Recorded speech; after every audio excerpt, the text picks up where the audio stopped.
All right, we're recording, I think. Yep, okay. And there's something I have to read before we can get started. It's kind of long, but I have to read it. Okay.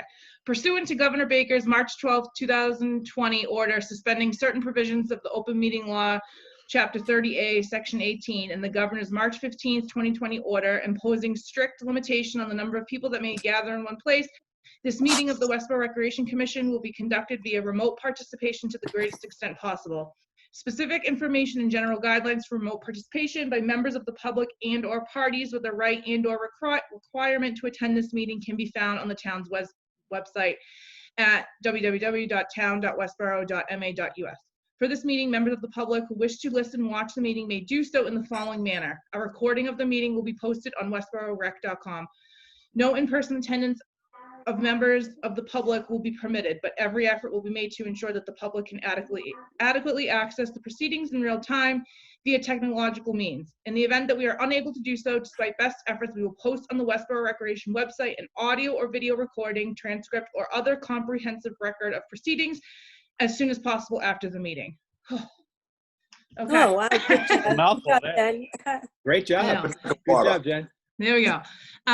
So thanks for jumping on. I just wanted to have a quick meeting to kind of discuss where we are at in the department, what our plans are, and if you have any questions, I'll try to update you as best I can. So obviously, as you know, we're all social distancing and all of that. So all of our programs through the end of June have been canceled. We've worked on giving everybody a refund for spring programs. All of our fields, playgrounds, tennis courts, basketball courts are closed as of right now. As far as summer, we don't really know. We're in sort of this limbo place. I was told yesterday that the governor and his office are gonna put out guidelines on what to do for summer camps and programs in the middle of May. So they asked towns to hold off canceling summer if they could until after that time frame. I have a call with Amber, superintendent of schools, this Friday morning to ask if we're going to be able to use the schools in the same way we always have. Her preliminary answer was she wasn't sure because now there's going to be an increased demand in summer school, special ed, and she had a lot to think about. So basically, if the conversation on Friday goes well, and I think that, and Amber thinks that we can use the schools, you know, in relatively the same way, we are gonna push registrations for the summer, but not have people pay until June 1st. We've never done that before, but we think, you know, it makes the most sense so that families aren't, you know, put out right now financially. And B, if we do end up having to cancel the entire summer, we won't have to do, you know, 1,000 refunds. Yeah, makes sense.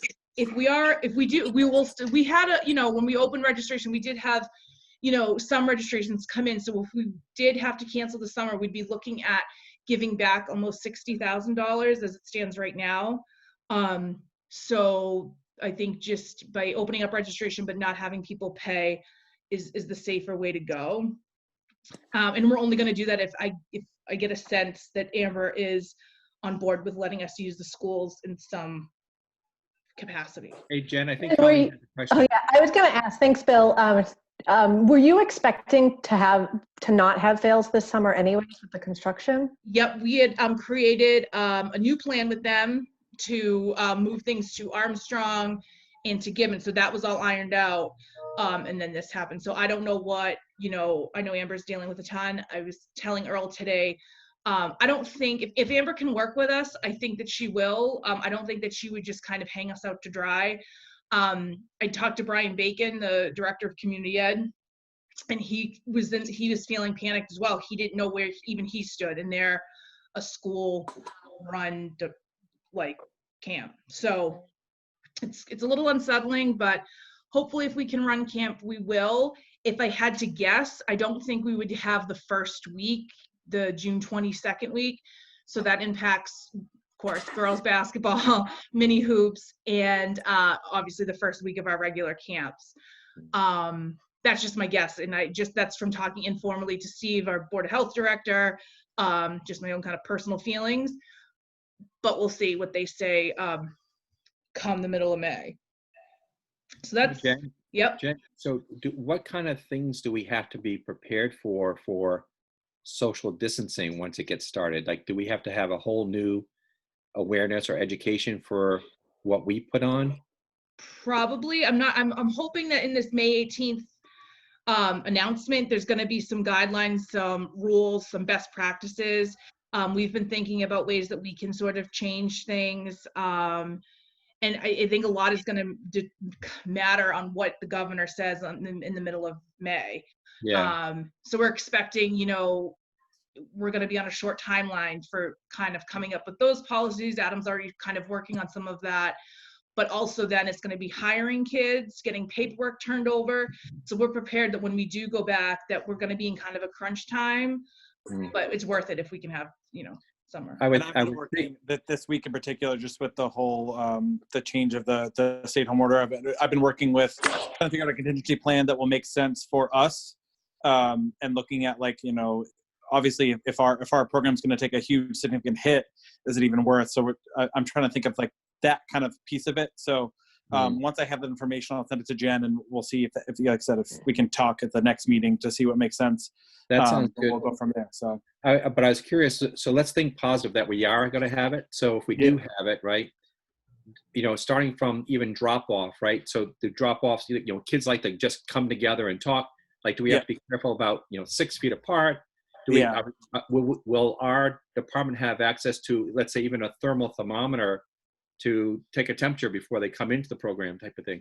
And that's the contingencies that I've been looking at. Is like, outside of that piece of it, is like, okay, if we need to be, obviously we don't have directives from the government, but what makes the most sense, even if we don't have any directives from the governor, like what makes the most sense in regards to social distancing and stuff like that. So that's the kind of, it's obviously a bear to deal with, but once I have the information of what I think makes the most sense for us moving forward, regardless of any direction we get from the government, and I'll send it to Jen, and Jen will kind of make some edits, and Steve will make some edits too. But it's just, obviously it's an uncertain situation, but it's definitely something that I've been looking at and seeing like what makes the most sense of if we need to be social distancing for 6 feet, whatever it may be, moving forward for the summer, what does that look like, and how can we continue to keep that? So that's something that I've been kind of looking at, and hopefully I'll have a more of a skeleton at least plan for Jen by the end of the week. Like I said, a lot of things change. Like Governor Baker may say on Friday, like, hey, after May 18th, you guys are good to go. But so that's the problem. It's like it's not like it's the concrete, like May 18th, we're ready to go, let's do it. So I've been looking at kind of that kind of stuff, and how can we at least social distance for the first couple of weeks, at least to make sure it's going to be sustainable and make sure it makes sense for us in our department. So that makes sense. I wonder if this would be a good time to reach out to the other organizations within the other leagues within the town and see if we can all develop our best practices at one time. That, it's kind of like what the states are doing, like New York and Mass and everything, trying to share ideas on how to move forward. That way, all these other leagues that also are trying to think of how to move forward, maybe we all kind of share, like get together virtually and just kind of think things through together, so it becomes the recipe for everybody too. So we've been doing that with actually the other surrounding towns, rec departments. We were expecting an announcement from the governor on Friday. Someone heard that never came. So we actually had a call set up for Tuesday that was canceled, to put our heads together to all kind of get on the same page about what people are doing. I'm really hoping, and it sounds like in this guideline, it's not just going to be like, make sure you're 6 feet apart. There's a whole team that was put together, so I'm told, of like 17 people that are coming up with things that they're going to just want. So it is all the same across the board. Like, this is what we want you to do. That's Kim, the assistant town manager, who was on the call. She called me yesterday, and that was her understanding, that it was a big group of people that were put together, and they're going to come out with, do this, this, this, and this, to make it really easy so that everyone is doing the same thing. That's her understanding, which I hope is true, because it would make things a lot easier. Can I ask a question, Jen? Sure. Is it even possible? I mean, I know little kids, and keeping little kids 6 feet apart, is that even a possible thing it doesn't even make sense to me. Right. Yeah, I know. I don't know if it is. I hate to keep saying it. I'm hoping when we find out what we can do, and then it'll be up to us and to see if it's even possible to do it. It might Yeah, even be I like think limiting. Go ahead, I Colleen. think if running it is a possibility, there is going to be a demand, right? There's going to be kind of two groups. There's going to be people that are like, I'm not letting my kids leave the house. And then there's going to be the dual working parents that have not had a break since March. Yep. And I agree. they will run to a 3-hour Yeah. park program. They're I just agree. like at their wit's end. And like, we're going to have to decide where's the liability line. Right. And then how do you figure out where you go from there? Yeah, and that's the things that I've been thinking about too. Is like, you always think like worst case scenario, like, especially with those preschool kids, they tend to obviously like interact with each other in a lot closer than 6 feet space. Like a first to third grader might understand the 6 feet space versus a pre-K kindergartner. So that's something I've been thinking about, is like when you think about contingency plans, like, okay, like how can we create an environment where it's going to be safe for every parent who says, hey, like I've got a pre-K kid that, I want to send, but I'm nervous about the 6 feet distancing or whatever it may be. So that's what I've been thinking about, is like, how can we create that sense of environment without making parents feel uneasy about like, oh yeah, like I said, my pre-K kid loves being around like so-and-so in the neighborhood. But so that's something I've been thinking about too. So I think if hopefully there's 6 feet requirements, it feels impossible to run a camp program. Yep. And it wouldn't be enjoyable either. It's not going to be fun. Exactly. Yeah. And that's, and it's tough. Like I said, it's, especially with the summer camp programming, it's really, really tough to be able to say, okay, like we're going to run a summer camp, but you have to be 6 feet away from each other. It's really tough. So that's something that. Go ahead, Earl. Here's something you're not thinking about: staffing. You're going to need twice as much staffing. Well, exactly, yeah, and that's true. And that's the thing that makes it challenging too. Is that you may have 10 kids in a 10-foot square radius is different in a normal camp, but having 10 kids in a 6 foot by 6 foot by 6 foot radius is a lot different. So that's something that I'm thinking about too. Is like, how can we make it sustainable and also make it safe for every kid? So that's obviously something that I've been thinking about, and kind of thinking about how can we be creative about it without making it seem like it's like, we're, a kid can be 6 feet away from each other but still have a good time. So that's something I've been thinking about too. So yeah, you want to make it fun. It's got to be exactly fun. Yeah, and it's tough. Yeah. Would you limit the size of the group of kids? You know what I mean, to make it easier for right. for somebody to be able to manage all of them. Or the ages. That's what I was going to say. There might not be a preschool camp. It could just be, it's this camp. I really, like I keep saying, I really think a lot of this, hopefully this is what they're talking about, at the state level. Another thing too, just going back to staffing, because I'm going to talk about the beach in a second. And it's, again, how much do we put on these kids so if it is required to take temperatures and all of this, I mean, we're dealing with high school kids. Yeah. There's a conversation there of like how much, not that they can't handle it, but how much responsibility are we putting on them on top of it, on top of their regular responsibilities of making sure kids are safe and having fun. So it's a big order. It's a big ask. It's going to be hard. It's going to be different. I'm hoping that we can at least get 4 or 5 weeks, something, so the kids can get out. You might find out in the long run it's not even worth it. True. And that's like I said, that's what I've been looking at, like how is it even worth it to look at the big picture of like, okay, if we need to do temperatures or we need to do X, Y, and Z, is that going to be even worth it? So like I said, I've been looking at like, in the basic sense of like what the governor has brought out in himself, what his expectations are now versus what, he could give us a directive on Friday saying, hey, like you need to do temperature checks every 30 minutes or whatever. So like, that's been a lot of things. Like it's so tough because there's a lot of uncertainty with the whole project. So it's just kind of, there's only so much you can do to say, yeah, like we'll do this, we'll do that. But it's also like, okay, well, if he says tomorrow we're going to do this, it could complexity with everything. So we'll see. But should we get all the kids this? Can you see it? Oh God, I know, a bubble. That's what they need. Might have to charge a couple extra bucks, but. But so when kids go back to school, do you think they're going to be made to stay 6 feet apart? I kind of don't think so. It sounds kind of crazy to me. Yeah. trying to do that with kids. Yeah, I who heard knows? some Like, rumors.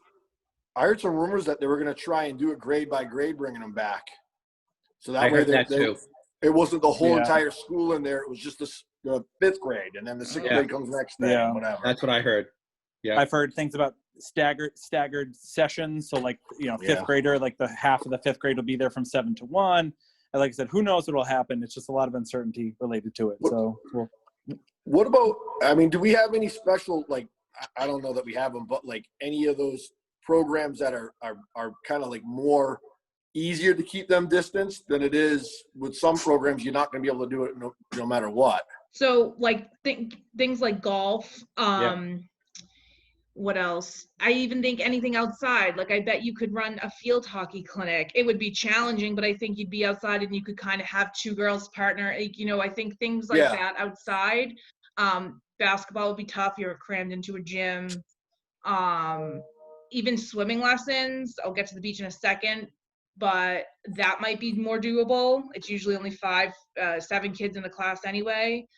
But yeah, I mean, I know golf is dying to get going. Yeah. So yeah. So any more questions about summer camp or programs? Sorry. So the beach, so now another thing is town meeting. Obviously you guys know we haven't been able to have town meeting yet. And when we're able to, they really want to have kind of the shortest warrant possible. And also the town's facing a financial hardship where they're looking to make cuts, not staffing wise, but departments. Our budget is only our salary, so it doesn't really pertain to us. But like I know DPW, they were cutting like mowing, parts of mowing, things like that. So we took the algae treatment that we were going to go for off of this town meeting, and we're going to put it on October's town meeting, for the simple fact that we're not going to be able to open the beach in June, and then we really only have July and a little bit of August, so it's not worth it.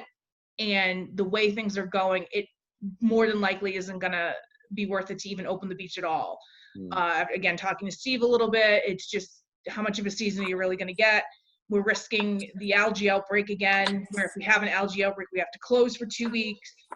And then we talked about too, you could limit how many people come in, but again, that's putting more on these lifeguards who already have such a tremendous job to now do head counts and 1 in, 1 out. How do you, sell passes to people? Someone bought a pass and then they show up.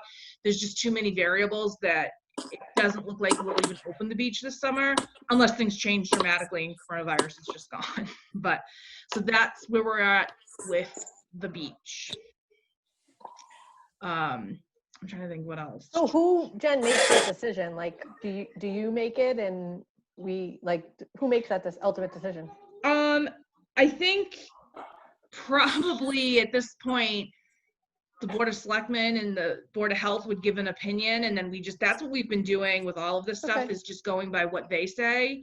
Again, I think this May 18th is going to hold a lot. You have a lot of information and I think they talked about it last night at the Selectmen's meeting. I haven't had a chance to watch it, about summer stuff and camps, because there's camps in town, like community ed needs to get licensed through the Board of Health, and they're not even there yet. The Board of Health is so slammed that they're not even thinking about summer camps. So I think that it would just come from the Board of Health. And we'll meet again too. If they're kind of saying leave it up to us, we can come back and I'll give you all the facts and we can kind of all decide together on what to do. So Jen, back to the ideas of what the programs can be. I know anything that they have to share a ball, right? That's tough, like basketball. Mm-hmm. But could we reinvent or innovate and come up with other programs, like maybe hiking, 6 feet distance hiking through, Charm Bracelet or something like that, or something that is not using the same equipment type thing. Yeah, we certainly can. I mean, this past couple of weeks, months, I don't even know how long it's been, but we've definitely gotten creative with some online program via Facebook. A lot of vendors now are used to online, that are just doing only online classes that we can promote in like New England Academy of Music. She's doing music lessons online. Paradise Island Kids is doing a slime class just like this on a Zoom call. So I think if it comes out that summer is going to be impossible, that there'll be tons of vendors that have alternative plans, and we'll, kind of keep doing what we've been doing. So yeah, it's just hard. It's just like this weird limbo place right now. Yeah. But yeah, we'll definitely, if we can't have a traditional summer, we'll definitely, put our heads together and come up with something. I think just just back to what Colleen said, I think there's definitely going to be a lot of families that say, absolutely positively, I don't want my kid out there, that I don't want them to be exposed. But there's this other group of people that are so desperate. They want their kids to get out and burn some energy, right? Yeah. That this is their escape. This is what they need us to do to help. Mm-hmm. And again, we need to do it in the right way. So whatever we can do for those people, otherwise they're going to come up with their own stuff. Mm-hmm. And we don't want that either, right? Yeah, definitely. We just want to make sure we're following those. And then it's another, what has been discussed a lot, it's a balancing act of setting a good example, because there's so many things, with ideas and things we could do, but then it's like you have to take a step back. I was even thinking the other night before I fell asleep, I was like, could we do a drive-in movie? And it's like, there's no way we could do a drive-in movie because there's no way people would stay in their cars, but you kind of get ahead of yourself and you want to walk the line of offering something, but also setting a good example of like, this is what we're supposed to be doing and following, the state and town rules. Yeah. That's why I think it's almost worth it, that there should be two phases to what I'll call the brainstorming on this stuff, right? There's preserving what we already have if we can, but a lot of those things we can't because it just won't work with this virus.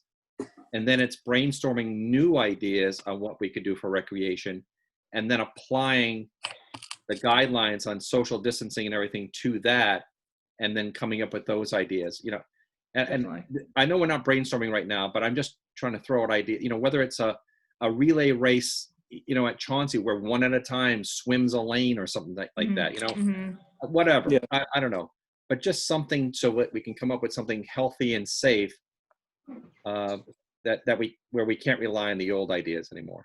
Yep. Well, definitely. isn't it like they're starting to talk about heat and humidity and being outside in the sun, that it's better, that it's not as dangerous for you to be out, and I'm wondering if the kids wouldn't have to stay as far apart and all that kind of stuff. Yeah, I don't know. I feel like I've heard so many different things and so many different places that I don't know. I try to just stick to whatever comes straight from the governor because there is so much information out there. I haven't heard that's the anything worst part of this whole thing. Yeah. So yeah, I agree. Yeah. I think this, like I said, I really hope that the fact that they're, making a point to put, 15, 17 people together to come up with these guidelines, because I think they know that summer's going to come. I mean, we closed all our tennis courts one nice day at the end of March, beginning of April. Earl drove by, a guy climbed over the tennis court fence. It was locked. My God. Climbed over to play, and his kid slipped through. It's like, so people are going to be desperate and they're going to take, so I definitely think that they're aware of that, or hopefully they're thinking about that and are going to try to offer ways for people to be outside and recreating. Well, Jen, maybe one thing I would say is that based on what you can control, the less cancellation of things that you have to do. Like I heard Southborough closed all of their fields until the end of June. And that's just like crushing to people, right? If you don't need to make a decision today for the end of June, like why do it, right? Right. Absolutely. Yep. I agree. Yep. I was on the phone with Jason Pashota actually, and so he was like, if the schools aren't opening he's like, are you going to do what the schools do in regards to facilities? And I said, well, yeah, normally we try to stay on the same page. And he said, well, what if they close for the year? And I said, well, that's fine, but I'm not going to come out and say everything's closed for the year. If it becomes safe to be on a field, why not? Go play softball. I mean, if it's safe to do so. Is the track open? Because that is, there's always people on the high school. I don't know if they're open or not. It's never been closed. Yeah, I didn't think so. Not closed. The Yeah. school fields are not closed. They're open. The Jimmy Hayes Field is open. The turf fields, both turf fields are open. The gates have not been closed, Huh. Okay. Interesting. and they've stayed open. And I look, hope they do. I just want to add this. You know, no matter what comes down here, and we're going to have to deal. We're going to go by what the Board of Health and the selectmen Yep. tell us to do. No matter what anybody else is doing in the state, we're kind of governed by them, and we're going to have to go along with what they say, you know. And Yeah, I that agree makes with sense. Bill. I mean, he's got a lot of good ideas about innovating and trying to do things different. But and I also agree with you, Colleen. We shouldn't put a long-term close on things. You know, we're dealing with this. We're doing what the governor said, and we'll see where we're at in a week or two. You know, Yep. and we go from there. You know, it might be fine. You know, Yeah. I don't know. Exactly. Do you yeah. think, there's a possibility that they're not going to open the tennis courts or open the basketball courts for the whole summer? Like kids couldn't go just pick No, up and I don't play? think so. I don't think they're going to close it for the whole summer. I don't think so. But we got to get over this. You know, I mean, this hump we're in the state. You know, but I think, I mean, look at Maine, New Hampshire, Vermont. They're all opening up stuff this week, on the end of this week. And of course, they didn't get hit as hard as Massachusetts. But we're not in Boston either. You know, True. We're one of the only states that still has golf courses closed. Yeah. Oh, It's us Yeah, I in New know. Jersey, I think. Sterling Country Club's open, and they opened 2 weeks ago. oh, they did? Corona, their Board of Health, their Board of Health let them open 2 weeks ago. They're open. It's only to members only, but still it's open. Mm. You know, I talked to Ian today about Westborough Country Club being open because we're gonna get a hell of a hit up there, and Yeah. we have season going. And geez, there's more people that go to Stop and Shop or in the CVS or in Lowe's, for God's sake, that That are golf. are closer than Yeah. they are in country clubs. You know. Yeah, that's the thing. It seems so strict, and things outside I think are going to be better. I think that's what we're going to hear. I hope Well, so. Yeah, I agree with Earl, though, that we should follow the Board of Health and what they come up with. Oh, we don't have a choice. We Yeah. have to.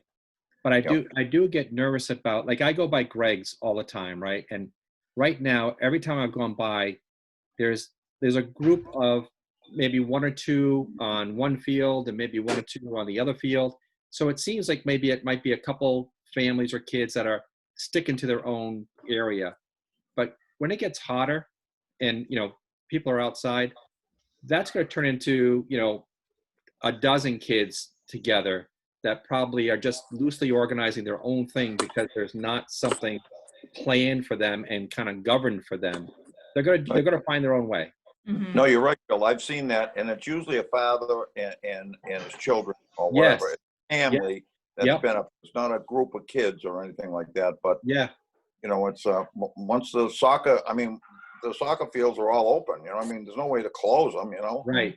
Yeah. and kids are going to want to go down there and do that. Yeah. It's just normal to do that. You know, what Yeah. harm is it, you know? But It's the same thing at the beach. When it gets nicer out, that beach is Yes. going to be packed. It is. Yep. People are just going to go around the fence. They are. That's why I think it's better for us to control it than let it just happen. Although I got to tell you, every time I do drive by Greg's, I have to admit, I get a little emotional. I love that these families are out there doing it, but I then get worried about if it's not controlled and it's not safe, then what, you know? Mhm. So I don't know. But if Yeah, a father's it's hard. with his children, that's kind of his call. You know what Yeah, I mean, exactly. Yeah. really, who are we to tell him not? I mean, there's no sign that says the field's closed.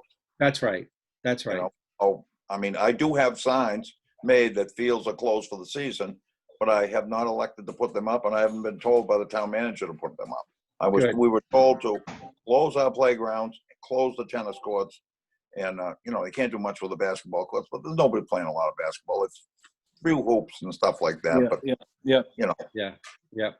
and Rogers Road is closed up by the gates up top, so you got to park in the senior center and walk down if you're going to do anything. That kind of takes the wind out of everybody's sails, so nobody goes down there. Yeah. I do want to say also, because my family has participated in a lot of them, like what Jen and Adam and Steven are doing online has been really, really, really awesome. Like I we agree. really I proud agree. of them.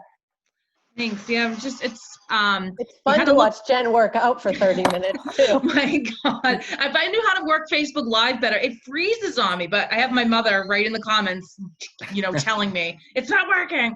But yeah, it's even just to give somebody a laugh to watch me. I hula hoop one time, but yeah, I think is that If it gives people a Charlie? break from the craziness of the reality, and that's I think that's where we're coming from, is like, it may not be a financial gain for us, but we just want to give people the opportunity to have some type of programming, even though we can't physically be with you. That's the biggest thing is once all this stuff went down, we were like, we need something to keep people engaged, and obviously Jen kind of started the ball, and my It's cats great. obviously decided to be involved, so I'm glad that people are engaged, because even like on Facebook Live with Jen stuff and my stuff, I'm seeing that it's not, there's at least double-digit people that are watching. So I know that people are receiving it, and they're doing, they're involved, and I'm glad that that's the trend that's continuing, because I understand.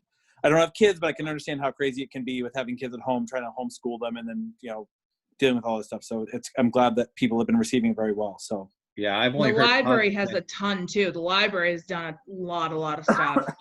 I forgot what I was going to say. And now it's like, and even just vendors too, like I said, they're just getting more used to it. We're doing this music guy, and it's the first thing I think we've charged for, because he's going to charge us $100. He's going to do like a music thing for preschool kids. So I'm charging $3, but anything that we're charging for, we've put a disclaimer on that if you can't financially afford it right now, just let us know and we'll get you in. Because I want to be sensitive to that. The families that, they might be dealing with a financial hardship, and I don't want that to be a barrier.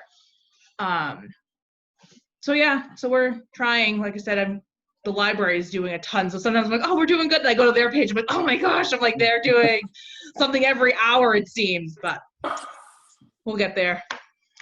I'm trying to think what else. Jen, did that game I showed you, was that anything worthwhile? So Bill, funny story real quick before we get booted off of this. I was all set to do it, and I'm like, let me just run through Live Swatter one more time. And I got to a couple of questions that I'm like, ugh, that were questionable, that I'm like, you know what, half the people that playing this might be like, who cares? But the other half would be like, but I was talking to Kelly. Do you know Kelly Petralia by chance? No. She's in charge of Westborough Connects, and we were talking, she brought up something similar, and I told her about this website. She's like, oh, you gotta go to, I forget, Intuit, or I have it written down somewhere. And she's like, it's all family friendly games, but same thing, you get a room code. It sounds, Bill, like verbatim what you have, but it's all family friendly. I was all set to do it because it was easy. I got Steam, I did the whole thing, and I'm like, let me just run through this just to make sure. And I was like, like, there's a couple. Sometimes I get like in my head about it too, so it might have been nothing, but it was something about like, I don't even remember. It was a very adult theme that I'm like, I don't know if there's like a 9-year-old who's, a family might not care, but then could be a family like, what is this? No, I'm glad you checked. Yeah, I was like, let me run through a couple more and just see. I played against myself. I was just playing, and I'm like, so there were a couple questions, but there's a family-friendly website that sounds literally like they ripped off Jack in the Box for kids. If you can, games. send that to me. I'd like to know about that. Yeah. Good. So, all right. So we have about 2 minutes left. I don't know if I have a code to get into another meeting if we want, or if we think that we're kind of done. That's all I had. But if we can, jump on another meeting if you want. Otherwise, we can wrap it up. Oh, and one good thing too, I don't know if we ever had met before, but Nelson Ball was going to donate $20,000 to add more pickleball courts. Oh, good. To Lyman Street. So this was before coronavirus. And so today I gently sent him an email checking in on him genuinely, because I wanted to know how he was, and just kind of told him like, oh, we got a cement walkway done, yada, yada. Give me a call. We'd love to touch base. And he called and he said, I can send you a check today. So he's still on board to give us the money. Oh, that's great. Yeah. That's so nice. Yeah. It was a little awkward. I was like, I don't know how to ask, but Earl he was like, just kind of tell him we got the walkway done and let him go from there. Yeah. So Good that'll job, be Jen. hopefully, yeah. But that's it. That's all I got. We can meet again after that governor's. Absolutely. Yeah. Yeah. The end of May. It'll be right on That sounds time. good. Yep. Okay. Awesome. We All did this in 40 minutes. I'm glad everybody's well too. Yeah, me same too. here. Be well, Earl, everybody. congratulations on your first Zoom. Yeah, Yeah. Earl. you did it. Earl, I was gonna say, Oh. you're getting technological there. Yep. Yeah, So, it'll See, take thanks a a- little bit of Brian Kane's vocabulary out now. We'll yes. Hey, All thanks right. a lot, Jen. Yeah, Yeah, thanks. thank All right. you. See you guys And soon. thank you, Adam. Thank you. Bye. Good to see you. Thank you. Tell everybody, great Bye. job. Yeah. Thanks. Well,